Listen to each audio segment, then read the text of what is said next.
Under the blood moon, not a single breath escaped my lips, yet the night screamed. They said my scream would be swallowed by flame, but the valley answered. It answered with terror. Do you dare follow that scream with me? It was the witching hour of a night stained red, the moon swollen like a wound in the sky.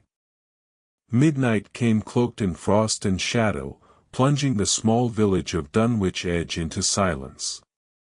The air tasted like cold iron, like fear. Snow crunched beneath the musk of burning pine as villagers gathered in the square, torches in trembling hands. I stood at the center, bound in rough cord ropes that bit into my wrists and ankles. Around me, priests chanted prayers in ancient Latin, their voices sinking into the wind with supernatural weight.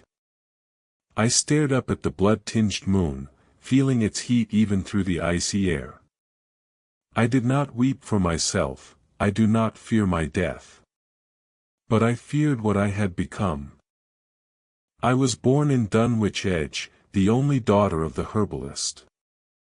By my 18th winter, I could coax feverish bodies back to life with healing tea and gentle hands. I dried rosemary and yarrow, I steeped them into salves that eased the pain of childbirth. I was, by all accounts, more blessing than curse, until a noble's daughter fell gravely ill. The countess's child lay fever-hot and delirious. I was summoned. I arrived at the manor under a pale dawn, bearing willow bark tincture.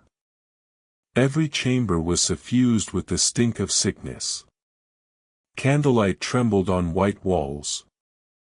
I knelt by the bed and whispered the old incantation of calm, that my grandmother taught me when famine first came to the valley. Slowly, the child's breath evened, her fingers relaxed, the fever broke. For a moment, I felt the grace of something older than man. The countess kissed my hand. The entire court applauded.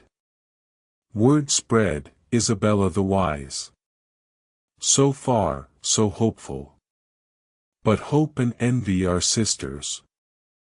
It began with quiet slights. Mothers scowled at me.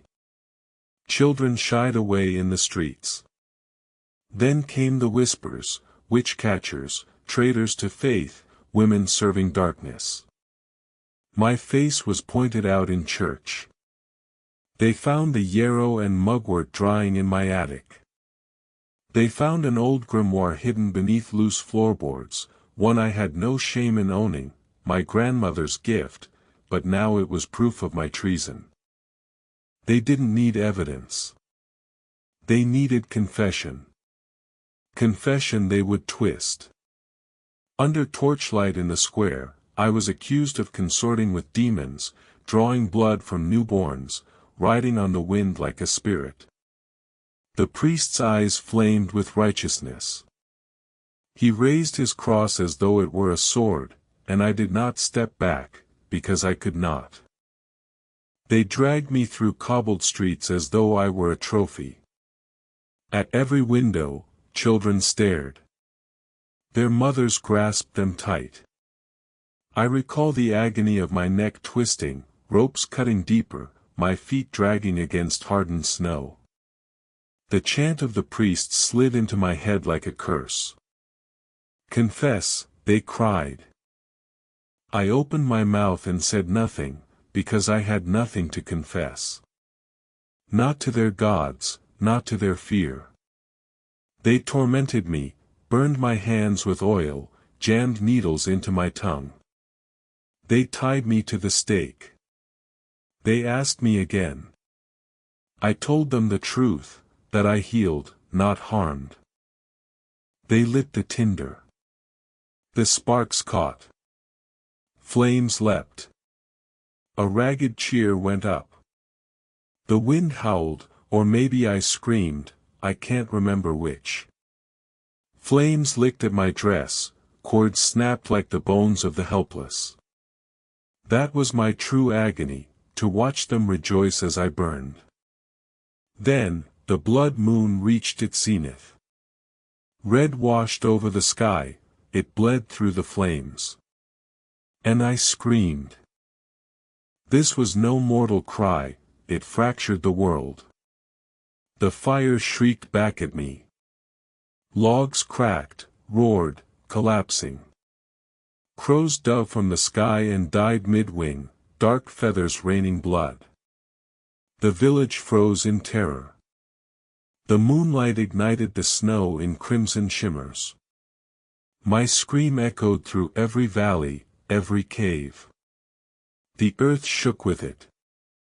In that moment, I saw my mother's face reflected in the blaze, her eyes burnt out, hair singed, but she smiled. I felt my body become ash, then wind. I was gone, I thought. The nightmare over. But none of this was over, not by Blood Moon's mercy. For hours after, the villagers stood speechless. Torches guttered. Silence screamed louder than the chant had ever done. Each heartbeat felt like a curse. Some say the fire grew beyond the grate, eating into barns, sheds, the chapel, a vengeance storm born on my final breath. In the morning, all that remained was ash.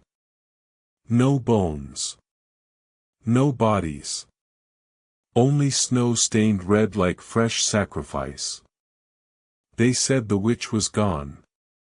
They said the wind carried her scream forever. They rebuilt the chapel. They planted new seeds in fields. But fields turned to nothing. Chapel bells cracked. Children were born pale and silent. Dogs howled at the moon but never found a howl back. Tonight, blood moon again. Tonight, I still whisper. No, I am not gone. I never vanish while the sky remembers my killing. I am the voice at the edges of dreams. I am the frost crunch that halts your breath. I am the woman in red-stained snow. You will feel me if you listen. Every 68th night, when the moon bleeds, the valley quakes, not with earth, but with memory. My scream returns. It rides on the wind. It awakens the broken stones of Dunwich Edge and rattles the bones of the living. If you dare visit, arrive before midnight. Wait under the red moon. Bring candles, but do not light them. Do not attempt to calm me. Do not speak. Just listen. My scream might pass you by, but it will reach someone. You can't help but be marked.